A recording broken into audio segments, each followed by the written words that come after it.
마석구의 중심부, 새벽 햇살을 받아 은빛으로 반짝이는 초고층 건물이 있었다. 세광자동차그룹 본사, 유리와 강철의 선이 날카롭게 세워진 그 구조물은 마치 누군가의 야망이 구체적으로 굳어져 형체를 가진 것처럼 보였다. 52세의 윤하영 회장은 그 건물의 가장 높은 층에서 도시를 내려다보고 있었다. 완벽하게 다려진 검정 수트, 은색 장식이 달린 얇은 목걸이, 단호한 눈빛. 하영은 타고난 지도자처럼 보였지만 그 안에는 아무도 모르는 오래된 균열이 있었다. 젊은 시절, 그녀는 아무에게도 말하지 않은 실패한 발명 프로젝트가 있었다. 그 실패는 늘 가슴 한쪽을 조용하게 긁고 있었다. 그녀는 창밖을 향한 채 비서의 목소리를 들었다. 회장님, 서도윤 전무님이 보고를 위해 대기 중입니다. 하영은 돌아보지 않았다. 붐비는 도로 위에서 끊임없이 움직이는 자동차들, 그리고 그중 많은 차량이 자신의 회사 제품이라는 사실.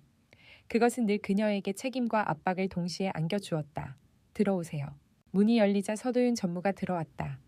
여전히 젊어 보이는 40대 중반의 그는 공학 박사이자 독일 유학까지 다녀온 세광그룹의 대표적인 완벽주의자였다. 하지만 지금 그의 어깨는 축 처져 있었다. 회장님, 죄송합니다. 하이퍼셀 드라이브 엔진 프로젝트가 또 실패했습니다. 하영의 눈이 겨우 흔들렸다. 또요? 공기 하이퍼셀 드라이브 엔진. 세광그룹이 3년 전부터 추진한 미래형 하이브리드 엔진. 연비 3배 향상, 출력 2배. 내부 열 손실 최소화, 차세대 동력 시스템의 첫 번째 도약.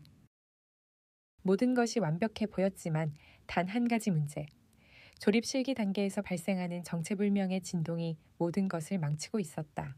이론적으로는 완벽합니다. 시뮬레이션 상으로도 문제없고 계산값도 모두 정상입니다. 서도윤은 말끝을 흐렸다. 하지만 실제 조립하면 2분을 버티지 못하고 엔진이 멈춰버립니다. 왜 저 원인을 찾지 못했습니다. 3년 동안 30명의 최고 엔지니어가 매달렸는데도요. 도윤은 고개를 깊이 숙였다. 그는 완벽주의자였기 때문에. 이 말은 곧 자신의 자존심이 산산조각 나는 순간이기도 했다. 하영은 천천히 뒤돌아 도윤을 똑바로 바라봤다. 서 전무, 나는 당신의 능력을 알고 있어요. 그런데도 해결하지 못했다면 그건 기술의 문제가 아니네요. 도윤의 눈이 흔들렸다. 혹시 내부에서 프로젝트를 방해하는 움직임이 있다는 말입니까? 하영은 대답하지 않았다. 세광그룹 내부에는 오래전부터 조용한 권력 다툼이 있었다. 하영을 탐탁지 않게 여기는 부회장 라인, 그 아래로 이어지는 연구본부 일부 간부들, 겉으로는 정중하지만 속에서는 언제든 칼을 빼들 준비가 된 사람들. 혹시 그들이... 하지만 하영은 생각을 접었다. 지금은 추측으로 움직일 때가 아니었다. 03 일주일 더 드립니다. 하영은 창밖으로 시선을 돌리며 말했다. 만약 그 안에 문제를 해결하지 못한다면 프로젝트는 중단할 겁니다. 서도윤은 얼굴이 하얗게 질렸다. 회장님, 그러면 우리는 새로운 돌파구를 찾아야죠. 아니면 경쟁사에게 시장을 내줄 테고. 도윤은 더 말하지 못했다. 문 밖으로 나간 후 하영은 홀로 남았다. 아버지라면 어떻게 했을까? 책상 한편에 놓인 사진을 들어 올렸다. 작업복에 기름때가 묻어있는 모습이었지만 눈빛은 누구보다 뜨거웠던 남자, 창업주 윤도철, 그리고 그녀의 아버지, 누구보다 거칠게 노력했고 누구보다 낮은 곳에서 시작해 최고로 올라선 남자. 아버지, 당신의 유산을 내가 지킬 수 있을까요? 조용한 속삭임, 유리창 너머로 바람이 지나가는 소리만이 답을 대신했다. 곰사 같은 시각, 세광그룹의 화려함과는 정반대의 세계. 하록동의 골목길은 낡은 벽돌과 세월의 때가 가득한 간판들로 뒤덮여 있었다.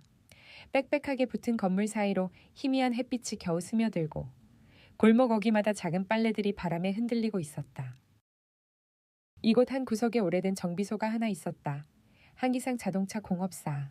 한기상은 기름때 묻은 장갑을 벗으며 길끝에서 들려오는 목소리를 들었다. 아빠? 12살 소녀 한별이 교복 차림으로 뛰어오고 있었다. 작고 가벼운 몸, 짧게 깔끔히 자른 머리, 커다란 눈동자. 그 눈빛에는 호기심이 늘 가득했다. 학교는 어땠어? 재미있었어요. 오늘 과학 시간에 엔진 구조 배웠어요. 근데 선생님이 제가 질문을 너무 많이 해서 놀라셨어요. 기상은 웃음을 터뜨렸다. 한별은 어릴 때부터 기계에 대한 감각이 비범했다.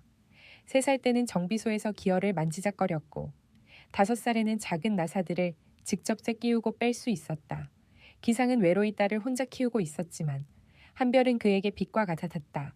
오늘 숙제 있어요. 근데 먼저 아빠 일 도와드릴게요. 정비소 안으로 들어오자 한별의 눈빛이 반짝였다. 산처럼 쌓여있는 엔진 부품들, 기름 냄새, 오래된 라디오에서 흘러나오는 희미한 음악, 이 모든 것이 한별에게는 놀이터나 다름없었다. 오 아빠, 이건 뭐예요? 한별이 작업대 한쪽에 놓인 복잡한 설계도를 가리켰다. 기상이 잠시 망설였다. 그 도면은 며칠 전 서도윤 전무가 찾아와 조심스럽게 건넨 것이었다. 세광자동차 그룹에서 개발 중인 바로 문제의 하이퍼셀 드라이브 엔진 설계도. 아빠가 예전에 같이 공부하던 형이 가져온 거야. 아주 어려운 엔진이래. 와, 정말 복잡하네요. 한별은 설계도 위의 선들을 손가락 끝으로 따라갔다. 그런데 눈이 어느 한 지점에서 멈췄다. 아빠, 여기 이상해요. 어디 여기요? 이 부품과 이 부품이 이렇게 연결되면 진동이 생길 것 같은데요. 기상은 순간 말을 잃었다. 한별이 가리킨 지점은 실제로 엔지니어들이 가장 답을 찾지 못한 바로 그 부분이었다. 하지만 이 작은 아이가 그 복잡한 것을 단번에 알아볼 수 있을까? 별아, 그걸 어떻게 알았어 그냥. 보면 알 수 있어요. 이 부품이 이렇게 움직이면 옆에 있는 게 같이 흔들릴 수밖에 없어요. 그러면 여기에서 부딪힐 것 같아요. 기상은 한별을 뚫어져라 쳐다보았다. 딸에게는 기계의 패턴을 읽어내는 감각, 즉 보이는 직관이 있었다. 당연한 듯 말하지만 그것은 오직 천재에게만 가능한 능력이었다. 그럼 어떻게 해야 할까? 한별은 이미 연필을 들고 있었다. 도면 옆에 손 빠르게 움직여 새로운 구상도를 그리기 시작했다. 여기에 작은 댐퍼를 하나 더 넣으면 돼요. 위치는 여기. 그러면 진동이 상쇄될 거예요. 기상은 그 그림을 보고 얼굴이 굳었다. 이건 그냥 재능이 아니라 타고난 공학적 직관이었다.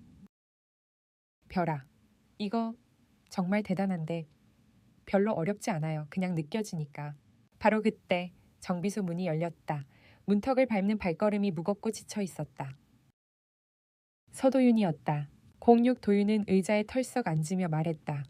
기상아, 망했어. 프로젝트 거의 끝난 것 같아. 아직 방법이 있을 수도 있지 않나. 3년 동안 30명이 붙었는데 해결이 안 됐는데 일주일 안에 어떻게 해. 도윤은 깊은 한숨을 내쉬었다. 한별이 조심스럽게 다가왔다. 아저씨, 혹시 엔진 때문에 그러세요? 도윤은 기상에게 시선을 돌렸다. 기상아, 이 아이가. 기상이 고개를 끄덕였다. 별이가 그 문제점을 찾아냈어. 12살짜리가. 도윤은 반신반의했지만 한별이 그린 그림을 보자 표정이 얼어붙었다. 그는 종이를 들고 살펴보고 또 살펴봤다. 아, 이건 언제 생각한 거야? 금방요. 도윤은 말 그대로 충격을 받은 얼굴이었다. 그는 기상을 향해 낮은 목소리로 말했다. 기상아, 내일 이 아이를 회사로 데려가도 될까? 기상은 곧바로 대답하지 못했다. 하지만 한별이 먼저 말했다. 진짜 엔진을 볼 수 있어요. 그 순간 모든 것이 시작되었다. 다음 날 아침, 세광자동차 그룹 본사. 1층 로비는 언제와는 다른 묘한 긴장감으로 가득했다. 정장 차림의 직원들이 오가던 공간. 반짝이는 대리석 바닥 위로 생뚱맞게도 검정 원피스를 입은 12살 소녀 한별이 서 있었다. 사람들은 속삭였다. 저 아이 누구야? 서 전무님이 데리고 온 거 아니야, 설마. 엔진 문제 때문에 저 애를. 서도윤은 한별의 어깨 근처에 서서 조심스레 물었다. 별아, 긴장되지 않아. 아니요, 너무 신나요. 한별의 얼굴은 기대감으로 가득했다. 그 모습에 도윤은 말을 잃었다.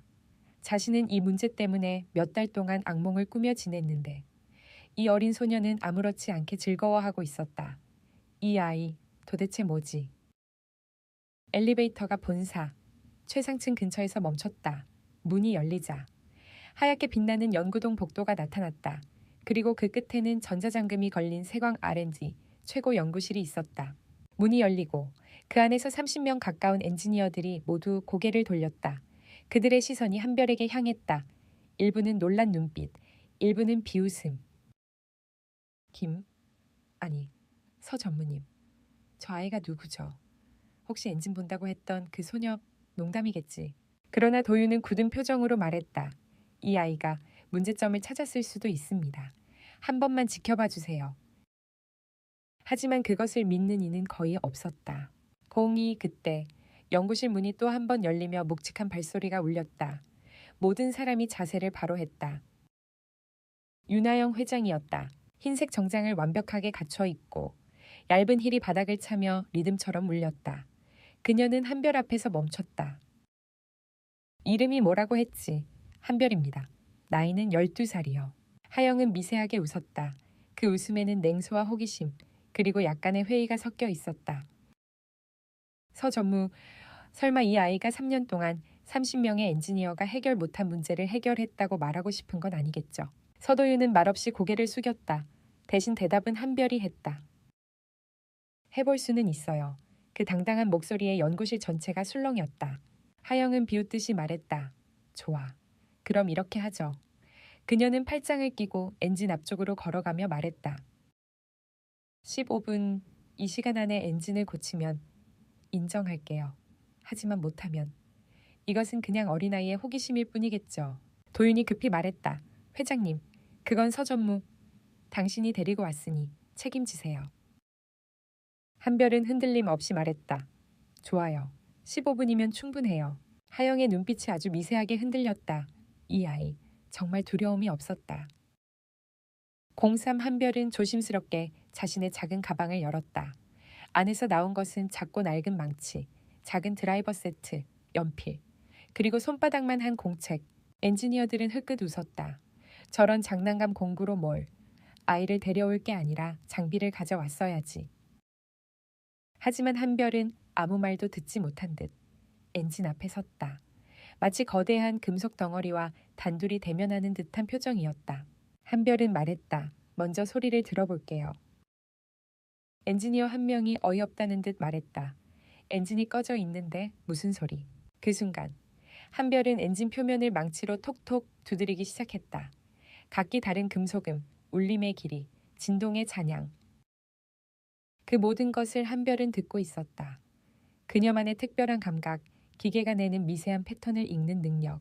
여기 한별은 엔진의 특정 지점을 가리켰다. 이 부분, 다른 곳이랑 울림이 달라요. 그 말에 연구실이 조용해졌다. 그 누구도 느끼지 못했던 미세한 금속음의 차이를 이 아이는 단번에 찾아내고 있었다. 한별은 손빠르게 엔진의 외장 커버를 풀기 시작했다. 손의 동작이 놀랍도록 정확하고 부드러웠다. 서도윤이 말했다. 별아, 조심해. 저 엔진은 괜찮아요. 아빠 정비소에서 항상 하던 거예요. 그제야 몇몇 엔지니어의 시선이 조금씩 바뀌었다. 공사 엔진 내부가 드러나자 복잡하게 얽힌 수백 개의 부품들이 금속빛을 뿜어냈다. 하지만 한별의 눈은 마치 오래전부터 알고 있었던 구조를 보는 듯 자연스러웠다. 한별은 집중한 얼굴로 내부를 들여다보며 중얼거렸다. 여기 있네. 뭐를 찾았다는 거지? 하영이 물었다. 그녀의 목소리에는 더 이상 조롱이 없었다. 한별은 한 부품을 가리켰다. 댐퍼의 위치가 잘못됐어요. 설계도는 정확한 것처럼 보이지만 실제 엔진은 시뮬레이션보다 훨씬 민감해요. 온도랑 습도, 내부 압력 변화까지 다 고려해야 하거든요. 선임 엔지니어가 경직된 얼굴로 말했다. 하지만 이 댐퍼 위치는 수백 번 시뮬레이션 했어. 최적의 위치라고. 컴퓨터는 완벽하지 않아요. 한별은 단호했다. 실제로는 이 위치가 진동이 커지는 지점이에요. 저는 이걸 소리로 들었어요. 엔지니어들이 서로를 바라보았다. 그들은 처음으로 아이의 말을 진지하게 받아들이기 시작했다. 한별은 나사를 풀고 부품을 조심스럽게 분해했다. 그리고 손끝으로 아주 미세한 위치 차이를 확인했다. 여기에요. 여기가 뭐라고? 진동이 최소가 되는 노드 지점이에요. 여기에 두면 진동이 서로 상쇄돼요. 엔지니어 몇 명은 충격으로 말문을 잃었다. 노드 지점은 대학원 수준의 고급 진동학에서나 다루는 개념. 그걸 12살 아이가 실제 엔진에서 찾아냈다. 고고 한별은 댐퍼를 다시 조립하며 말했다. 남은 시간 얼마예요? 하영은 시계를 보았다. 3분. 연구실 분위기가 숨막히게 긴장되기 시작했다. 한별은 빠르게 마지막 나사를 조였다. 완성. 도윤이 거의 뛰어오듯 말했다. 정말 다 된 거야, 네. 이제 시동 걸어보세요. 모두가 엔진 앞에 모여들었다. 선임 엔지니어가 떨리는 손으로 버튼을 눌렀다. 불응 엔진이 돌아가기 시작했다. 1분, 2분, 3분 이전이라면 이 시점에서 진동이 일어나고 엔진이 멈췄어야 했다. 하지만 엔진은 아주 조용하게 돌아가고 있었다. 5분, 10분 진동 없이 안정적으로. 이게 어떻게? 누군가 중얼거렸다. 윤하영 회장은 아무 말도 하지 못했다. 그녀의 표정은 점점 굳고 동시에 흔들리고 있었다. 3년 동안 모든 엔지니어가 풀지 못했던 문제를 단지 15분 만에 12살 아이가 해결했다. 한별은 말없이 서 있었다. 엔진 속의 소리와 패턴을 읽어낸 그녀만의 감각. 그 감각이 지금 거대한 회사를 구한 순간이었다. 공유 회장님, 한별이 조용히 말했다. 엔진 고쳐졌어요. 그 말을 듣는 순간 하영의 가슴 깊은 곳에서 오래전 묻어둔 감정이 흔들렸다. 그녀는 느꼈다. 자신이 잃어버린 것들 직관, 순수함, 그리고 실패를 두려워하지 않는 용기. 하영은 천천히 고개를 숙였다. 그리고 12살 소녀 앞에서 그녀는 처음으로 자존심을 내려놓았다. 미안하구나. 그 말은 굉장히 작은 목소리였지만 연구실 전체에 울리는 듯했다. 아줌마가 틀렸어. 한별은 빙긋 웃었다. 어른들은 늘 그러잖아요. 괜찮아요. 그 순간 연구실은 조용히 박수로 뒤덮였다. 수십 명의 엔지니어들이 진심을 담아 박수를 치고 있었다. 하지만 이 감동의 순간 뒤에는 아무도 모르는 또 다른 그림자가 들이우고 있었다. 세광자동차 내부의 권력 싸움. 그들은 이 일로 하영이 더 강해지는 것을 원하지 않았다. 그리고 한별이라는 존재는 그들에게 예상치 못한 위협이 되기 시작했다. 그러나 아무도 그 사실을 아직 눈치채지 못했다. 새로운 위기는 이미 서서히 다가오고 있었다. 하이퍼셀 드라이브 엔진의 성공적인 시동 테스트가 끝난 뒤 연구실은 전날까지의 좌절을 잊은 듯 활기를 되찾았다.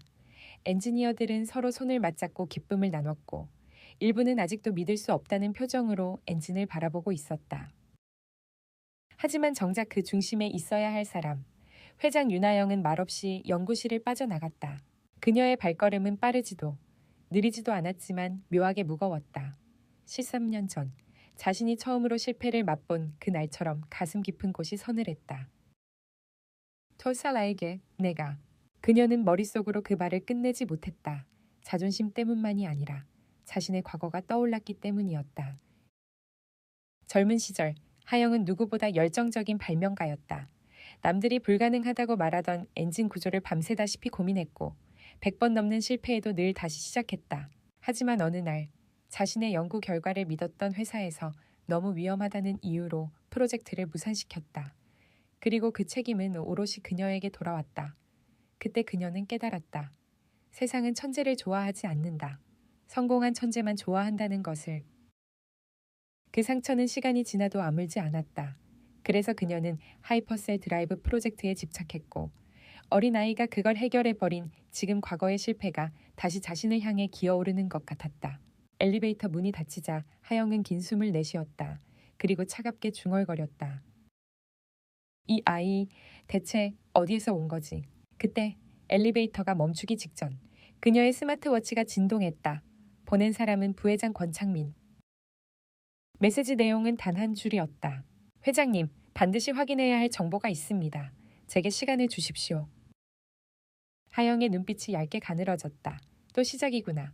권창민, 세관그룹의 부회장.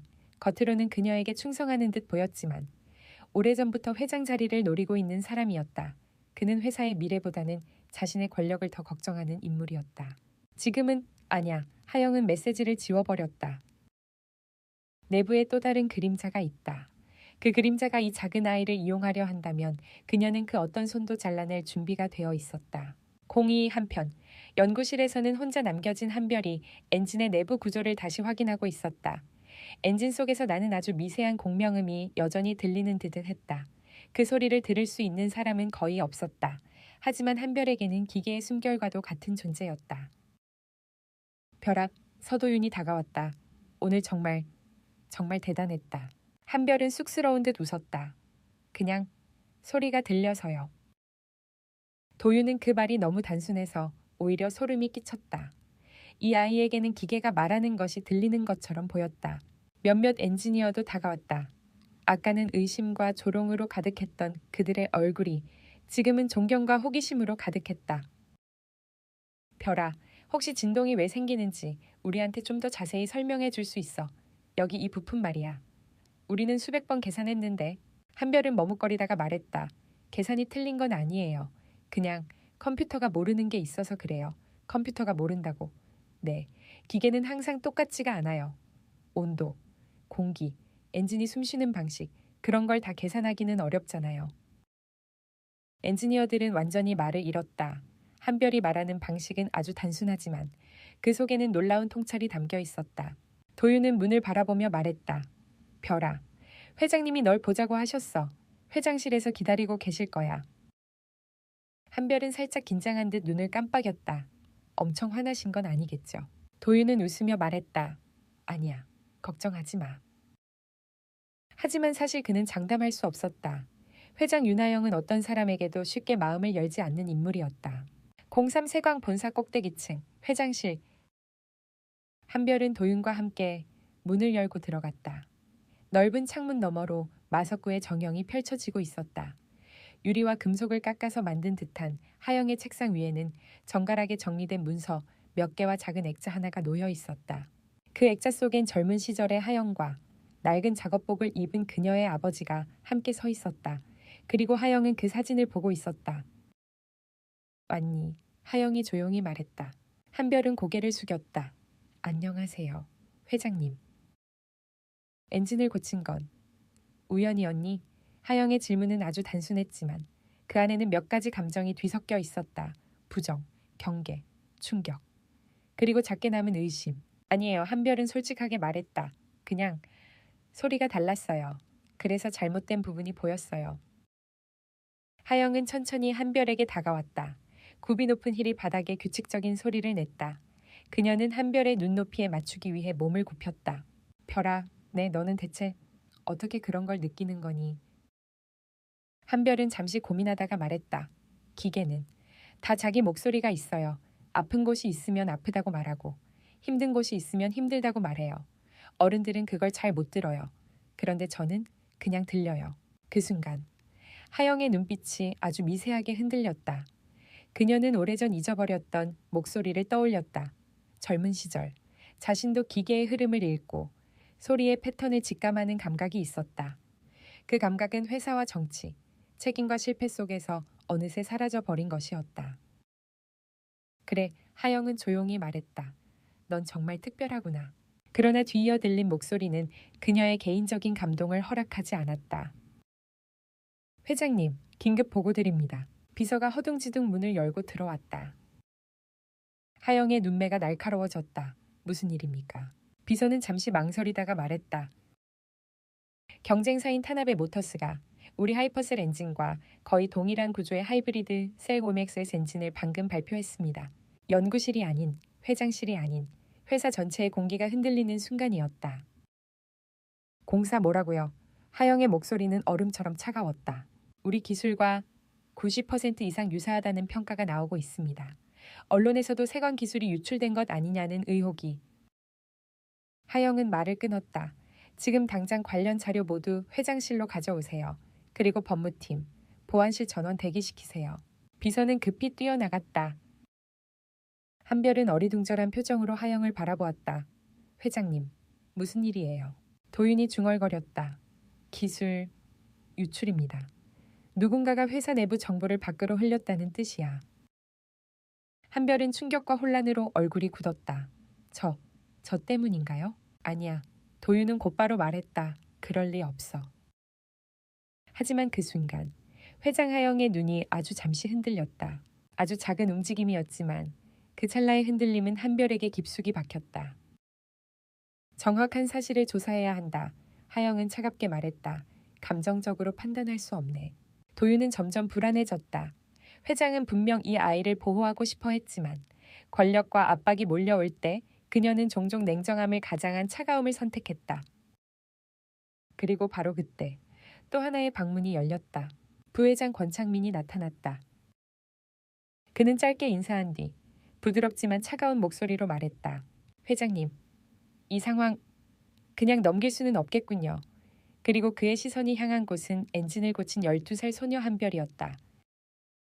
특히 외부에서 온 아이가 연구실을 드나들었다면 의심하지 않을 이유가 없지 않습니까? 그 말이 떨어지자 한별의 얼굴이 하얗게 질렸다. 도윤은 벌떡 일어섰다. 부회장님, 별이는 그런 아이가 아닙니다. 그건 어디까지나 서 전무의 주장이죠. 근거 없는 의심은 금물입니다. 하지만 이 상황에서 가장 먼저 의심해야 할 약한 고리는 항상 밖에서 들어온 존재 아닌가요? 권창민의 말은 논리적이었지만 잔혹했다. 그는 이미 타겟을 정해놓고 있었다. 목표는 단순했다. 이 아이를 희생양으로 삼아 회장 윤하영을 흔드는 것. 하영은 침묵했다. 그 침묵은 한별에게 세상의 모든 비난을 쏟아붓는 것보다 더 잔인했다. 회장님, 한별은 떨리는 목소리로 말했다. 저 아무에게도 말하지 않았어요. 정말이에요. 하영은 입술을 굳게 다물었다. 그녀의 머릿속은 복잡하게 돌아가고 있었다. 그녀의 과거, 권창민의 야망, 기술 유출 의혹, 그리고 이 아이의 능력. 모든 것이 뒤엉키기 시작했다. 그리고 결국 하영은 말할 수밖에 없었다. 철저히 조사하겠다.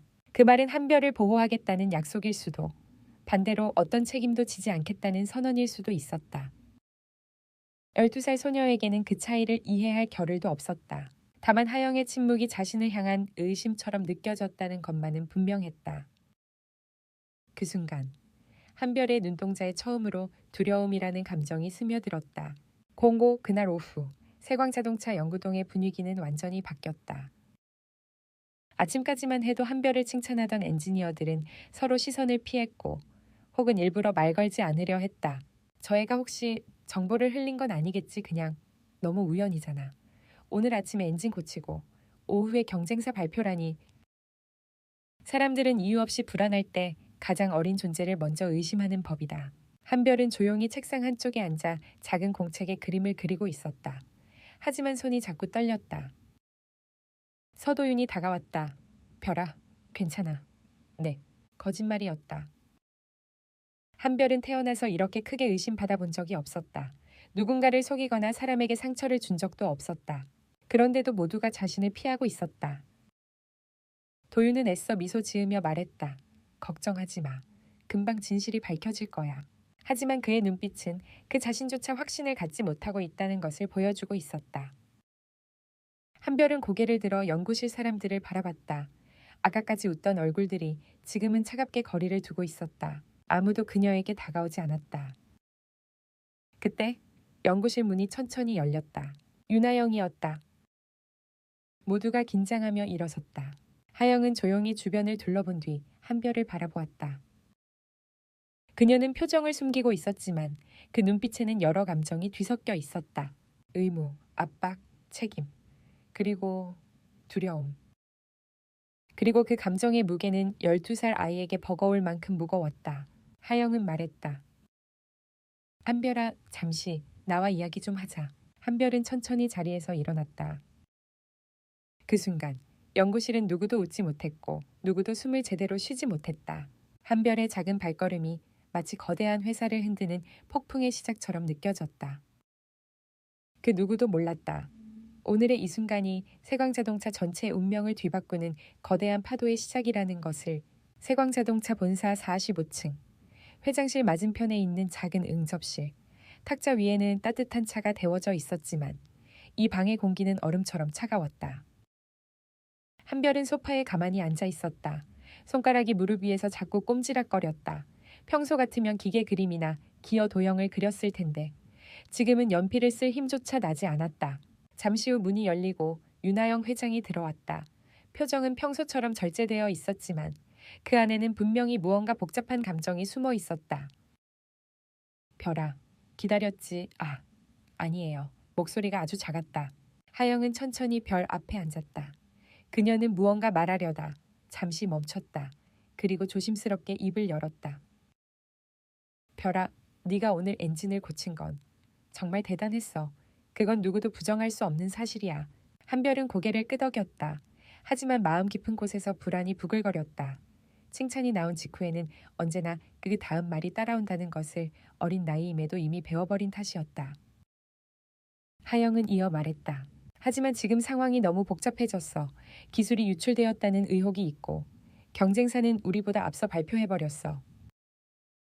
저 때문인가요? 한별의 목소리는 점점 떨렸다. 하영이 눈을 크게 떴다. 아니야. 아줌마는 너를 의심하지 않아. 하지만 그녀는 말을 멈추고 잠시 눈을 감았다.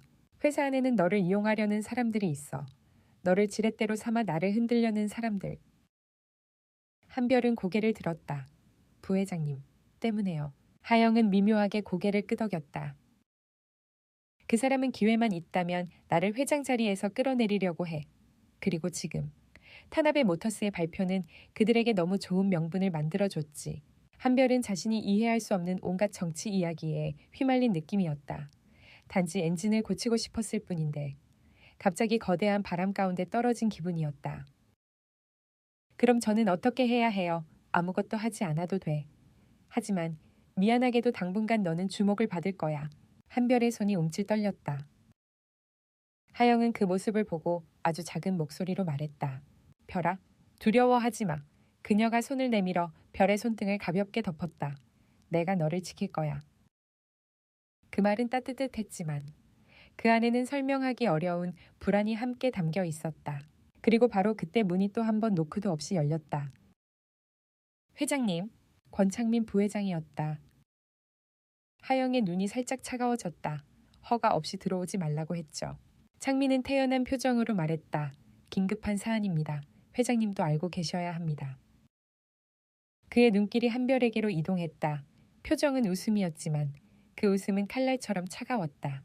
한별 학생도 함께 들으면 좋겠습니다. 사실 그녀와 관련된 내용이니까요.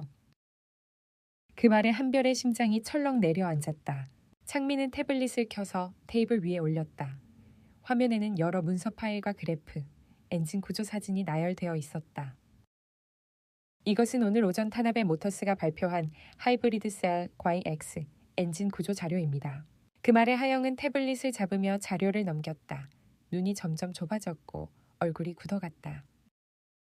미친, 이건 거의 복사 수준이잖아. 엔진 내부의 구성, 진동 제어 방식, 열 분산 구조, 연료 흐름의 주요 회로, 모든 것이 세광의 하이퍼셀 드라이브, 엔진과 90% 이상 동일했다. 창민은 마치 오래 기다렸다는 듯 말했다. 그렇죠. 회장님, 이 정도 유사성은 우연이라고 보기 어렵습니다. 한별의 손이 가늘게 떨렸다. 창민이 아주 의도적인 느린 속도로 덧붙였다. 흥미로운 건 이 자료 중 일부는 세광 엔진 최신 설계 개정안의 내부 문서에서만 볼 수 있는 요소들이라는 점입니다. 하영의 눈썹이 떨렸다. 말하고 싶은 게 뭡니까? 그녀의 목소리가 낮아졌다. 회장님도 아시다시피 지난 며칠 동안 외부인 출입이 있었습니다. 창민의 시선이 정면으로 한별을 향했다. 특히 어린 학생이 연구실을 자유롭게 오가는 상황 말입니다. 하영이 자리에서 벌떡 일어났다. 그만해. 근거도 없이 어린아이에게. 그러나 창민은 물러서지 않았다. 오히려 더 부드러운 목소리로 말했다. 저는 사실만 말씀드릴 뿐입니다. 기술이 유출되었고 그 기간 동안 외부인 출입이 있었다. 그는 고개를 갸웃하며 속삭였다. 진실이 무엇이든 대중과 주주들은 가장 믿기 쉬운 가설을 따라갈 것입니다. 그 말이 떨어지는 순간 한별의 눈이 커지며 흔들렸다. 세상은 진실보다 의심하기 쉬운 상대를 먼저 믿는 법이었다.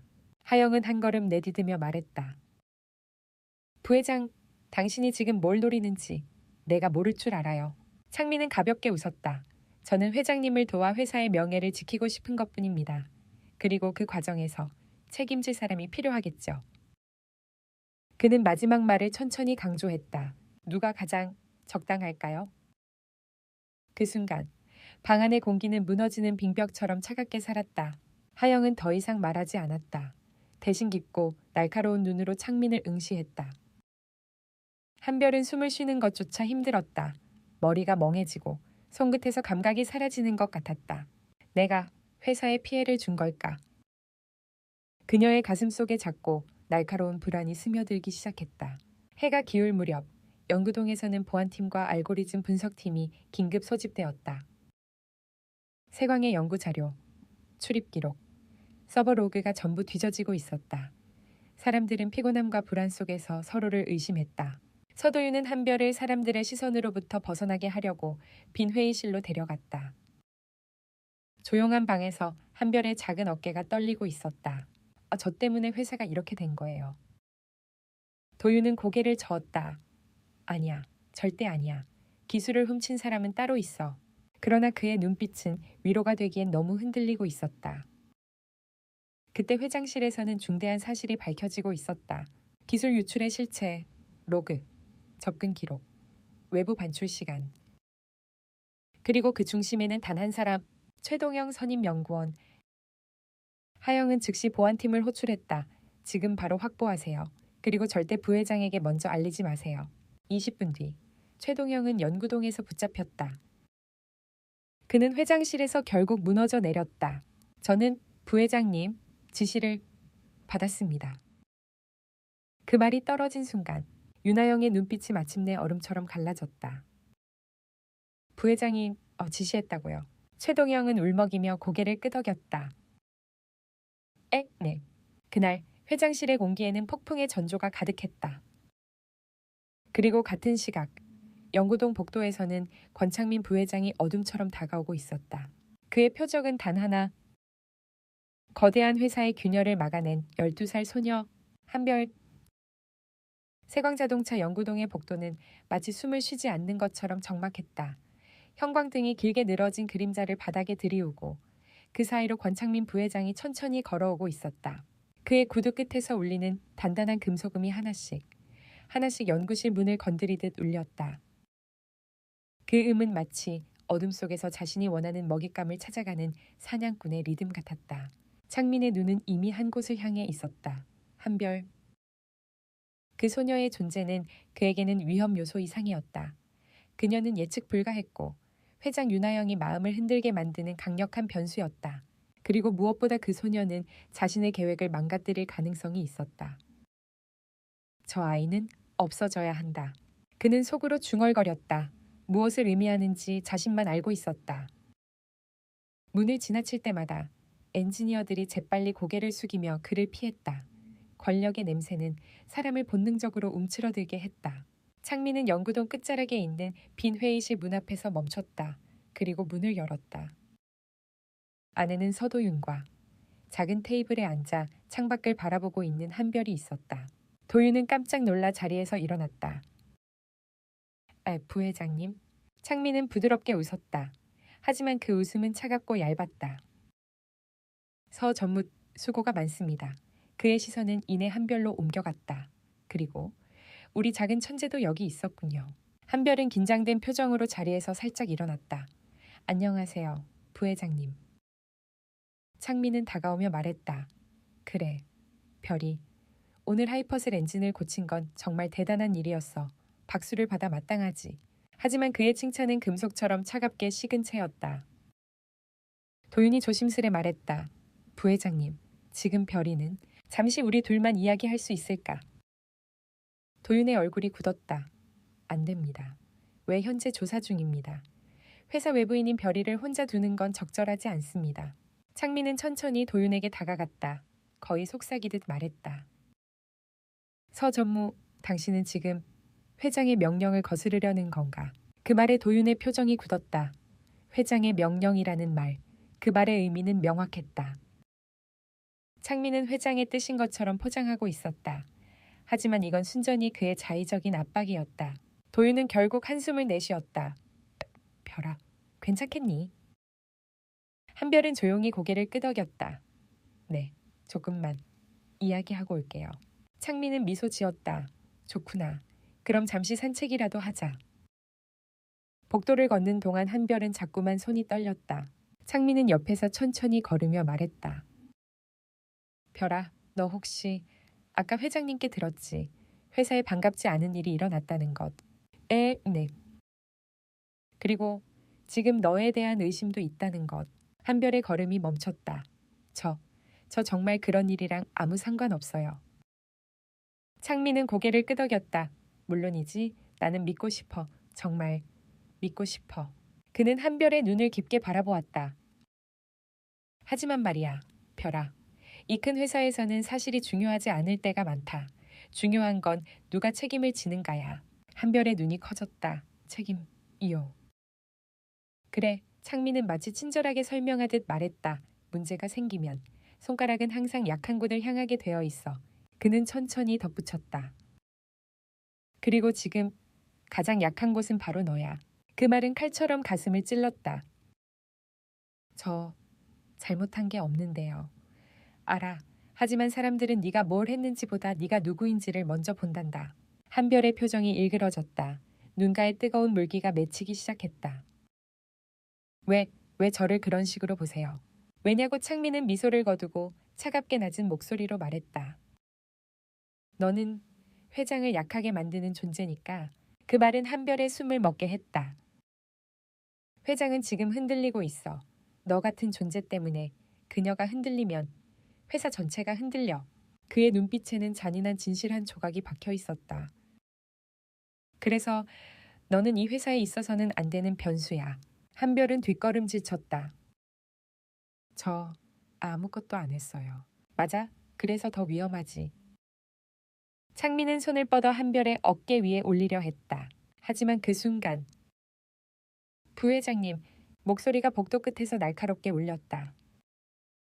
두 사람은 동시에 고개를 돌렸다. 그곳에는 윤하영 회장이 서 있었다. 눈빛은 차갑고 입술은 굳게 다물어져 있었다. 그녀는 가까이 다가와 창민과 한별 사이에 서며 말했다. 부회장, 당신이 지금 무슨 짓을 하고 있는 건가요? 창민은 미소를 유지했다. 회장님, 그저 이 학생에게 조언을 필요 없습니다. 하영의 말투는 단호했다. 별이는 내 보호 아래 있습니다. 그리고 지금 당신은 내 아이를 겁주고 있었어요. 그녀의 말에서 분명한 경계가 느껴졌다. 창민의 표정이 살짝 일그러졌다. 회장님, 지금 이 상황을 감정이라고요. 하영은 조용히 미소를 지었다. 하지만 그 미소는 칼날처럼 냉혹했다. 기술을 유출한 건 당신 라인의 연구원이었어요. 그녀는 단호하게 말했다. 최도경 선임, 이미 모든 로그와 자료를 확보했습니다. 창민의 입술이 미세하게 떨렸다. 그가 당신의 지시를 따랐다고 진술했습니다. 그 순간 복도의 공기는 완전히 깨졌다. 창민은 처음으로 작게 숨을 들이마시며 말했다. 그게 사실이라고 믿습니까? 하영은 곧바로 대답했다. 네, 그리고 당신이 어떤 목적이었든 지금 이 회사에서 가장 위험한 사람은 한별이 아니라 당신이라는 것도요. 창민의 얼굴이 완전히 굳었다. 그의 야망이, 그의 계산이, 그의 조용한 계획들이 한순간에 무너져 내렸다. 하영은 조용히 한별의 손을 잡았다. 별아, 우리 가자. 한별은 놀란 얼굴로 고개를 끄덕였다. 그리고 회장의 손을 잡은 채 그녀의 뒤를 따라 걸었다. 뒤에 남겨진 권창민은 두 사람이 사라지는 복도를 차갑게 바라보고 있었다. 그의 눈빛은 분명히 말하고 있었다. 이 일은 끝나지 않았다. 본사 앞 주차장으로 향하는 엘리베이터 안에서 한별은 조용히 말했다. 회장님, 저 무서웠어요. 하영은 한별을 바라보았다. 그 눈에는 처음으로 어른의 단단함이 아닌 누군가를 지키려는 마음이 담겨 있었다. 별아, 잘 들으렴. 그녀는 작은 아이를 따뜻하게 안아주었다. 너는 절대 잘못한 게 없어. 잘못한 건 어른들이지. 너 같은 아이가 어른들 사이에서 이런 무서운 일을 겪게 된 게 잘못이야. 한별의 눈에 눈물이 맺혔다. 저 회사에서 계속 일할 수 있어요. 그럼 너는 이 회사의 희망이야. 그리고 회장은 조용히 덧붙였다. 그리고 이 회사의 희망은 절대로 누군가에게 희생되지 않을 거야. 엘리베이터 문이 열렸다. 따뜻한 바람이 불었다. 하지만 그 따뜻함 뒤에는 커다란 폭풍이 서서히 다가오고 있었다. 한별을 둘러싼 세상의 시선, 권창민의 야망, 회사 내부의 균열. 그리고 이제는 숨길 수 없는 거대한 전쟁의 서막 그 중심에 12살 소녀가 있었다. 세광자동차 본사 앞, 저녁 햇빛이 붉게 번져 도시의 고층 건물들을 금빛으로 물들이고 있었다. 냉혹한 실내의 긴장감과는 달리 밖은 평화로웠다. 하지만 그 평화는 얇은 유리막처럼 깨지기 쉬운 것이었다. 엘리베이터에서 내려온 윤하영 회장과 한별은 조용히 걸음을 옮겼다. 보안요원 몇 명이 멀찍이 뒤따르고 있었지만 하영은 손을 들어 그들을 물렸다. 오늘은 별이와 나만 가고 싶어요. 그 말에 보안 요원들이 고개를 숙이며 멈춰 섰다. 두 사람은 본사 주차장 근처의 작은 정원으로 향했다. 낮에는 사람들이 붐비지만 저녁이 되면 이 공간은 회장만의 휴식처가 되곤 했다. 정원 한가운데 벤치가 있었다. 하영은 조용히 말했다. 별아, 여기 잠시 앉자. 한별은 말없이 고개를 끄덕였다. 두 사람은 나란히 앉았다. 바람이 살짝 불어 지나가며 나무잎이 바스락거렸다. 이 고요함이 오히려 말들을 더 어렵게 만들었다. 한별이 먼저 입을 열었다. 회장님, 저 때문에 회사가 시끄러워져서 죄송해요. 하영은 놀란 듯한 얼굴로 고개를 돌렸다. 별아, 그런 말 하지 마. 그녀는 강한 목소리로 말했다. 너는 잘못한 게 하나도 없어. 어른들의 잘못을 아이가 짊어질 필요도 없고. 한별은 침묵했다. 하지만 그녀의 작은 손이 무릎 위에서 떨리고 있었다. 회장은 그 손을 살며시 잡았다. 별이, 혹시 무서웠니? 한별은 입술을 깨물었다. 네, 많이요. 그 말에 하영의 가슴이 찢어졌다. 부회장님이 저를 싫어하는 것 같아요. 그 사람은 너뿐만 아니라 누구라도 자기 길을 막으면 싫어해. 하영은 부드럽게 말했다. 너는 그 사람의 야망을 흔든 존재였기 때문에 당연히 표적이 될 수밖에 없었어. 제가 회사에 있으면 안 되는 걸까요? 하영의 눈이 크게 흔들렸다. 아니야, 별아. 너는 이 회사가 반드시 지켜야 하는 존재야. 한동안 둘 사이의 바람만 지나갔다. 그리고 하영은 조심스럽게 입을 열었다. 별아, 아빠한테 오늘 있었던 일을 말하고 싶니? 한별은 망설이다가 고개를 끄덕였다. 그럼 가자. 오늘은 회사에서 쉬고 네가 가장 편한 곳으로 가자.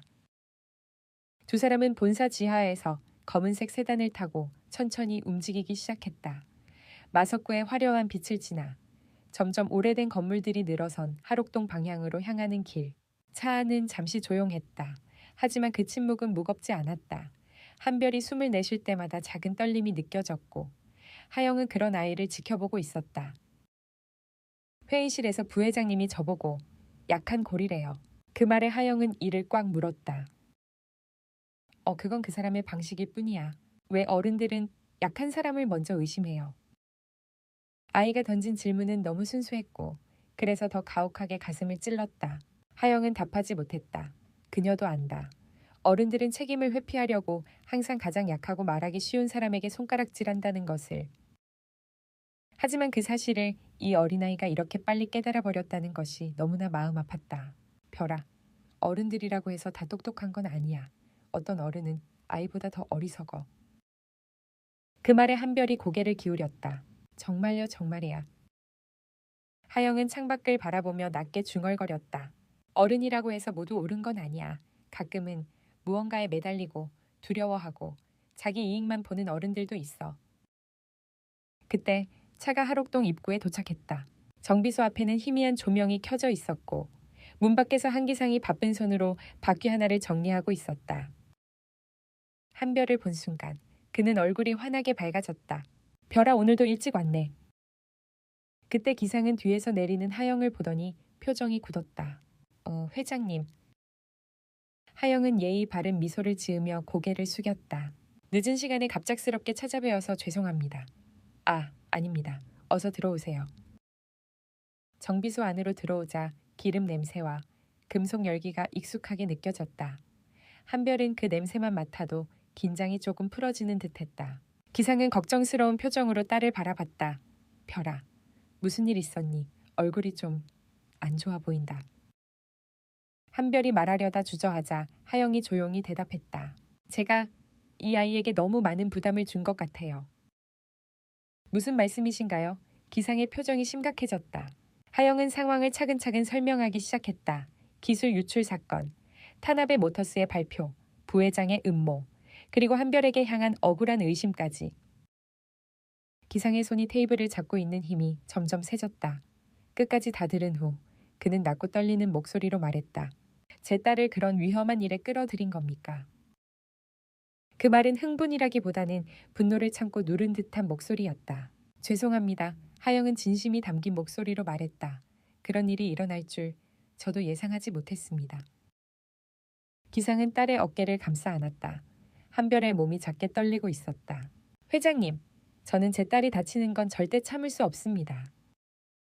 알아요. 한 사장님, 정말 잘못했어요. 하영은 고개를 숙였다. 회장이라는 직책이 아니라 그저 한 사람으로서. 잠시 정적이 흘렀다. 그때 한별이 조심스럽게 말했다. 아빠, 회장님을 탓하지 마. 저는 그냥 엔진을 보고 싶어서 간 거야. 제가 하고 싶어서 했던 일이에요. 기상은 딸을 바라보았다. 그리고 그 순간 아이의 눈 안에서 작지만 강한 불꽃을 보았다. 별아, 너 정말 이 일을 계속하고 싶니? 응. 대답은 단호했다. 겁은 있지만 도망치고 싶지는 않은 마음이었다. 기상은 깊은 숨을 내쉬며 말했다. 그렇다면 회장님, 조건이 하나 있습니다. 하영은 자세를 바로 했다. 별이가 회사에서 배우고 연구하는 건 허락하겠습니다. 하지만 단 하나라도 위험한 상황이 생기면 즉시 중단할 수 있어야 합니다. 당연히 그래야죠. 하영은 단호하게 말했다. 그리고 앞으로는 제가 직접 별이를 지킬 겁니다. 기상은 그녀를 똑바로 바라보았다. 그 눈에는 경계와 신뢰가 동시에 담겨 있었다. 말씀 믿겠습니다. 그 말은 서로 책임을 나누는 약속이자 새로운 관계의 시작이었다. 그날 밤 하영은 정비소 밖으로 나서며 마지막으로 한별에게 말했다. 별아, 네, 너는 절대 혼자가 아니야. 한별은 작게 웃었다. 네, 회장님. 하지만 그들이 모르는 곳에서 어둠은 이미 움직이고 있었다. 권창민 부회장은 자신의 비서에게 짧은 메시지를 보냈다. 계획비 준비해. 회장도 그 아이도 더는 내 앞길을 막을 수 없게. 도시는 고요했지만 그 고요함 아래에서 거대한 폭풍이 서서히 그리고 정확하게 다가오고 있었다. 그리고 그 폭풍의 중심에는 여전히 작은 소녀 한별이 서 있었다. 밤이 깊어질수록 마석구의 빛들은 더욱 날카롭게 빛났다. 화려한 도시의 불빛 아래에서 세광자동차 본사 건물은 거대한 그림자를 땅 위에 들이우고 있었다. 정비소로 돌아간 한별은 잠들지 못하고 창문 밖을 바라보고 있었다. 그녀는 작은 손으로 이불을 꼭 쥔 채 오늘 벌어진 일을 계속 떠올렸다. 부회장의 차가운 눈빛, 자신을 향한 이유 없는 의심, 회장이 감싸 안아주던 순간의 따뜻함, 그리고 아빠의 굳은 얼굴. 모든 것이 동시에 떠오르고 사라졌다. 별아, 아직 안 자니? 문틈으로 들어온 아빠 한기상의 목소리에 한별은 움찔하며 고개를 돌렸다. 기상은 딸의 침대 곁에 앉아 그 작은 어깨를 부드럽게 감쌌다. 오늘 힘들었지.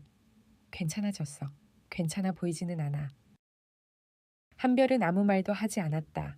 그저 따뜻한 품에 얼굴을 묻은 채 작게 중얼거렸다. 아빠, 어른들은 왜 저런가요? 기상은 잠시 멈춰 숨을 고르고 말했다.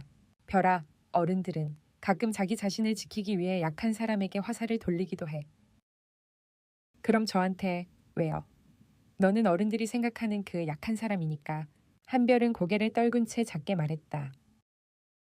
어른들이 너무 무서워. 그 말에 기상의 가슴이 찢어졌다. 그는 아이를 꼭 안으며 조용히 말했다. 하지만 모든 어른이 그런 건 아니야. 회장님처럼 널 지키려고 하는 사람도 있어. 그 말이 작은 위로가 되어 한별의 떨리는 손끝을 조금 누그러뜨렸다.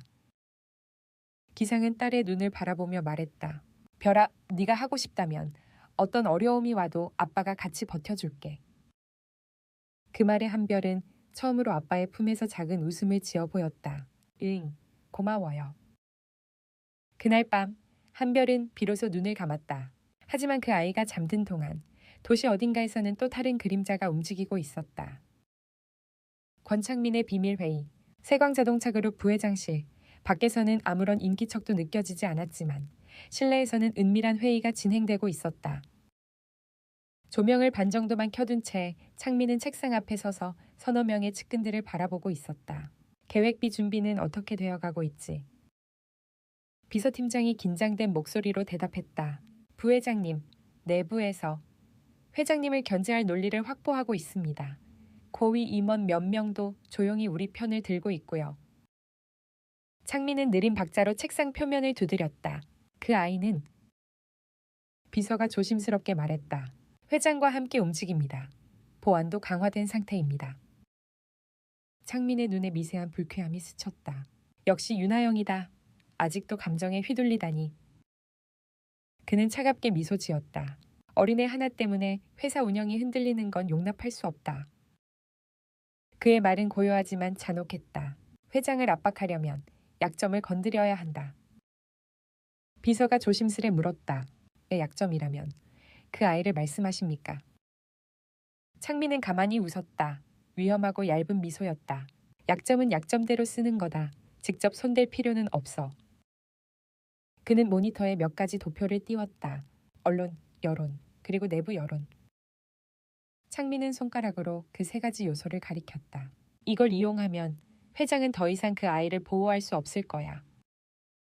한 측근이 말했다. 하지만 회장님이 진범을 이미 확보했다고 합니다. 최동영 선임이 자백을. 증거가 있다고 해서 진실이 그대로 받아들여지는 건 아니야. 창민은 차갑고 단단하게 말했다. 대중은 진실이 아니라 그들이 듣고 싶은 이야기를 믿는다. 그의 눈에서 위험한 야망이 반짝였다. 그리고 지금 가장 듣기 좋은 이야기는 그는 화면에 떠있는 한 소녀의 사진을 가리켰다. 한별 천재 소녀가 회사 기밀을 실수로 흘렸다 라는 이야기지. 그 말에 방 안의 공기가 차갑게 가라앉았다. 회장은 분명히 버틸 거다. 하지만 결국 그 아이를 지키기 위해 스스로 무너지게 될 거야. 그의 말에 측근들이 고개를 끄덕였다. 세광의 어둠 속에서 이미 새로운 폭풍이 태어나고 있었다.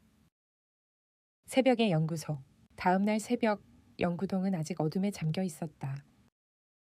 하지만 한 사람은 조용히 불을 켜고 엔진 앞에 서 있었다. 서도윤이었다. 그는 밤새 잠을 이루지 못했다. 권창민의 잔혹한 시선, 회장의 결연함, 한별의 불안한 표정, 모든 장면이 머릿속에서 떠나지 않았다. 별이는 절대 희생될 수 없어. 도윤은 스스로에게 다짐하듯 중얼거렸다. 그때 문이 작게 열렸다. 전무님. 작지만 선명한 목소리. 도윤은 깜짝 놀라 뒤를 돌아보았다. 별아, 너 언제 왔어? 한별은 작은 가방을 들고 있었다. 눈 아래에는 피곤한 그림자가 있었지만 그 눈빛은 전날보다 훨씬 단단했다. 아침 일찍 아빠랑 회사로 왔어요. 이 시간에 엔진 보고 싶어서. 그 말은 순수한 이유지만 도윤은 그 안에서 이상한 감정이 느껴졌다. 별아, 어제 힘들었을 텐데 좀 쉬지. 쉬고 싶었어요. 한별은 잠시 멈추고 말했다. 근데 엔진이 계속 생각났어요. 그 말에 도윤은 무언가 깊은 곳이 찡해지는 것을 느꼈다. 전무님, 응, 엔진이 어제 저한테 이상한 소리를 했어요. 도윤의 눈이 커졌다. 어떤 소리? 한별은 조심스럽게 말했다. 아직 고칠 곳이 남아있다고. 그런 느낌이었어요. 기계가 말을 한다는 표현. 도윤은 그것이 특별한 감각이라는 걸 이제는 인정하지 않을 수 없었다. 별아, 정확히 어디서 그런 느낌을 받았니? 한별은 천천히 엔진 쪽으로 다가가 어떤 금속관과 작은 연결부를 가리켰다. 여기요, 이 부분. 어제 제가 손댄 곳이랑 다른 울림이 있어요. 도윤은 의아한 얼굴로 살펴보다가 마침내 작게 탄성을 흘렸다. 대체 어떻게 찾은 거야? 한별은 그저 말했다. 그냥 들려요. 전부 다. 그 순간 도윤은 한별이 단순한 천재를 넘어서 기계의 언어를 듣는 아이라는 생각이 들었다. 그리고 그 아이를 지키지 못하면 어른들에게 큰 죄를 짓는 것 같은 기분이 들었다. 별아, 회장님 불러야겠다. 이건 너 혼자 맡을 문제가 아니야. 그때 멀리서 복도문이 열리고 거친 발걸음이 들렸다. 두 사람은 동시에 고개를 돌렸다. 그리고 연구동 안으로 뛰어들어온 사람은 윤하영 회장이었다. 숨이 조금 가빠져 있었고 그 얼굴에는 분명히 위기가 적혀 있었다. 전무님, 별이 둘 다 여기 있었군요. 도윤이 불길한 생각에 물었다. 회장님, 무슨 일입니까? 하영은 숨을 고르고 말했다. 언론이 움직였어요. 두 사람의 얼굴이 굳었다. 지금 인터넷이 한별이로 도배되고 있어. 한별의 눈이 커졌다. 저요. 하영은 조용히 고개를 끄덕였다. 해피르살 천재 소녀가 세관 기밀에 접근했다. 경쟁사의 기적의 엔진. 소녀의 실수로 시작된 것인가. 회장. 어린 소녀를 이용해 내부 문제 은폐. 한별의 얼굴에서 핏기가 빠져나갔다. 하영은 두 아이를 감싸듯 말했다. 아직 시작일 뿐이야. 이건 단순한 기사 폭주가 아니야. 도윤이 굳은 목소리로 말했다. 부회장 라인이 움직였군요. 하영은 눈을 감았다. 그래, 이건 사고가 아니야, 의도야. 세 사람을 향해 새벽의 어두운 공기가 조용히 내려앉았다. 그리고 그 어둠 속에서 또 다른 소리가 들려왔다. 누군가 빌딩 입구에서 셔터를 강하게 닫는 소리. 연구동 전체가 폭풍의 중심으로 빨려들기 직전처럼 정적에 잠겼다. 하영은 두 사람을 바라보았다. 이제 정말로 싸워야 할 시간이야. 그 말이 떨어지자 새벽의 공기가 날카롭게 깨졌다. 세광자동차 연구동의 새벽 공기가 가라앉아 있었다. 윤하영 회장의 목소리가 울린 직후 모든 소리가 멈춘 듯 주변은 정적에 잠겼다. 언론, 여론, 억지로 꾸며진 이야기들. 그리고 그 모든 화살은 불과 12살의 소녀 한별을 향하고 있었다. 회장님, 기사 내용이 얼마나 심각한가요? 서도윤의 목소리는 긴장으로 굳어 있었다. 하영은 스마트 패드를 켜서 두 사람에게 보여줬다. 속보 세광자동차, 기밀 접근한 12살 소녀 논란, 단독, 내부 회의록 입수, 어린 소녀에게 엔진 접근 허용 상식박, 특집 전문가들, 기술 유출 가능성 배제 못해 여론 다 천재라지만 너무 위험, 세광의 판단은 틀렸다. 기사는 순식간에 퍼지고 있었다. 조회수는 폭발적으로 오르고 댓글은 이미 수천 개를 넘어섰다. 어린애가 뭘 안다고 뭐 세광 미쳤네. 기밀을 애한테 보여준다고. 유출은 애가 한 것 같네. 회장이 감정에 휘둘리나 애는 불쌍한데 그래도 회사는 책임져야지. 한별은 화면을 보자 숨도 쉬지 못한 채 가슴이 조여왔다. 왜 그래요? 왜? 사람들이 제가 하지 않은 일을 믿어요. 그 목소리는 너무 작고 떨렸다. 하영은 그 작은 어깨를 감싸 안았다. 별아. 사람들은 진실보다 자극을 먼저 믿어. 그리고 어른들 중에는 나쁜 의도를 가진 사람들이 많아. 도윤은 이를 꽉 물며 말했다. 부회장 쪽에서 언론을 움직인 거죠. 이건 단순한 기사 폭주가 아니라 계획된 프레임입니다. 하영은 고개를 끄덕였다. 맞아. 그리고 앞으로 더 심해질 거야. 그 말에 한별의 눈동자가 흔들렸다. 언론은 이미 문 앞에 있었다. 몇 시간 후 해가 떠오르기도 전에 세광자동차 본사 앞은 이미 기자들로 가득 차 있었다. 카메라, 마이크, 중계차, 인터뷰 준비팀까지. 마치 한별이라는 한 아이를 포획하기 위해 전문 사냥꾼들이 모여든 듯한 장면이었다. 회장은 왜 아이를 데리고 엔진에 접근시켰습니까? 기밀 유출 의혹.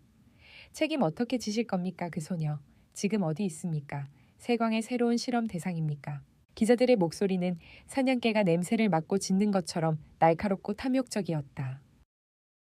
하영은 본사로 들어가는 모든 경로를 막도록 지시했다. 경비팀은 일제히 출입구를 차단하고 내부 이동을 철저히 통제했다. 그러나 언론은 더욱 흥분한 듯 새로운 콘텐츠를 쏟아냈다. 12살 소녀, 세광의 위험한 장난감, 회장, 아이에게 과도한 의존, 세광주가 폭락, 투자자들 분노, 심지어 일부는 최동영에 대한 체포 소식을 슬쩍 비틀어 마치 한별과 묶어내려는 기사까지 등장했다. 도윤은 분노로 핏대를 올렸다. 이건 미쳤어요. 한 아이를 이렇게 몰아붙이는 게 말이 됩니까? 하영은 깊은 숨을 내쉬었다. 어른들의 세계는 때로는 이보다 더 잔혹해. 그리고 속으로 덧붙였다. 그래서 나는 절대로 내버려 두지 않을 거야. 세광 내부의 균열. 세광분사 36층 임원 회의실. 하영이 자리에 들어서자 이미 여러 임원이 모여 불만을 터뜨리고 있었다. 회장님께서 너무 성급한 판단을 하신 것 아닙니까? 언론의 반응이 심각합니다. 수습이 필요합니다. 회장님 개인의 감정으로 회사가 흔들리고 있습니다. 조사 중이지만 그 아이 문제를 다시 검토해야 합니다. 하영은 아무 감정도 드러내지 않은 채 그들의 말을 다 들었다.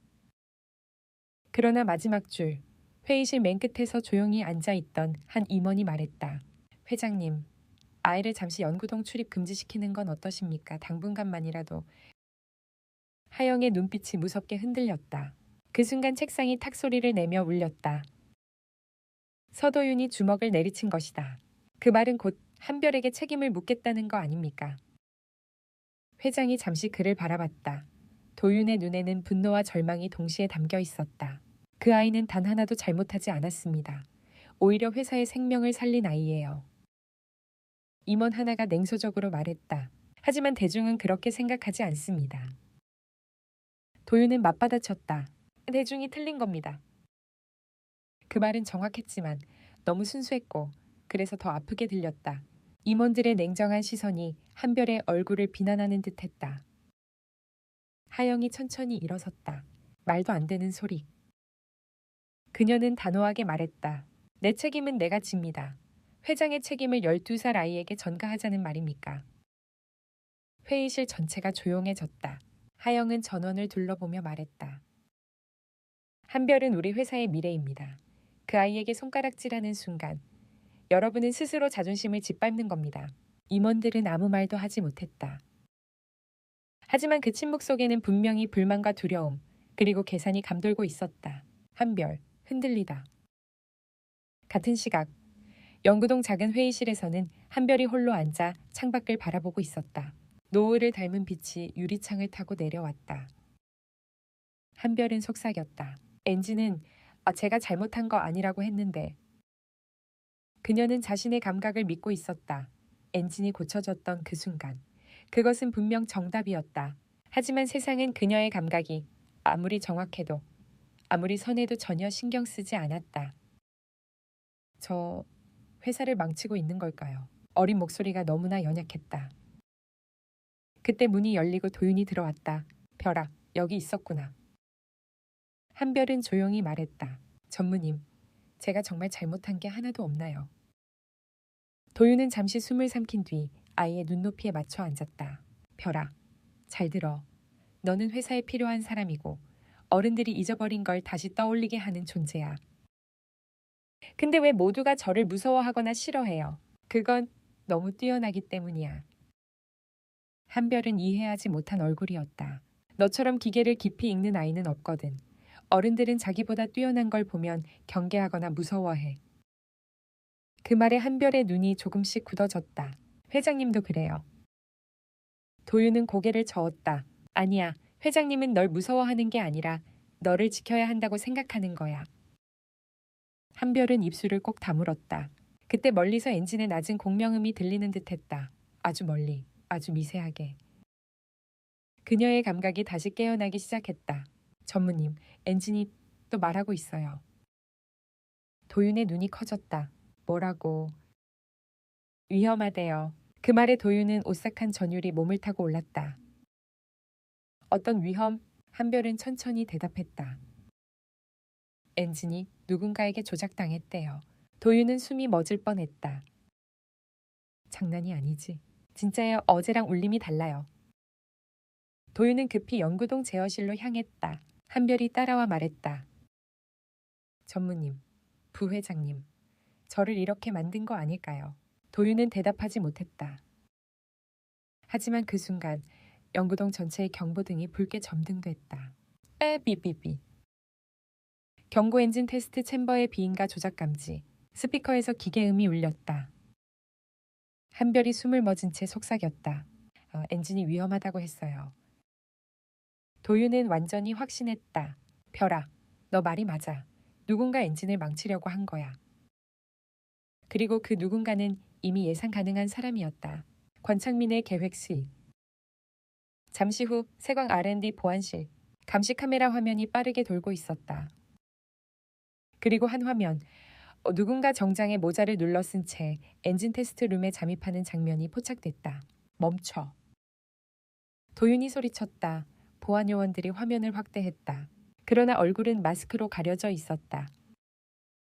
한별은 화면을 보더니 갑자기 한 곳을 가리켰다. 저기요, 저 사람이 그저께 연구소에서 회장님이랑 말싸움했던 연구원이랑 걷는 방식이 똑같아요. 도윤은 놀란 얼굴로 물었다. 걷는 방식. 네. 뒤꿈치 찍을 때 딱딱 소리 나는 그 사람이에요. 도윤은 전율을 느꼈다. 그 사람 부회장 쪽 연구원 중 한 명이야. 그 말은 곧바로 답을 의미했다. 권창민은 기술 유출로도 모자라 이제 하이퍼셀 엔진 자체를 망가뜨리려 하고 있었다.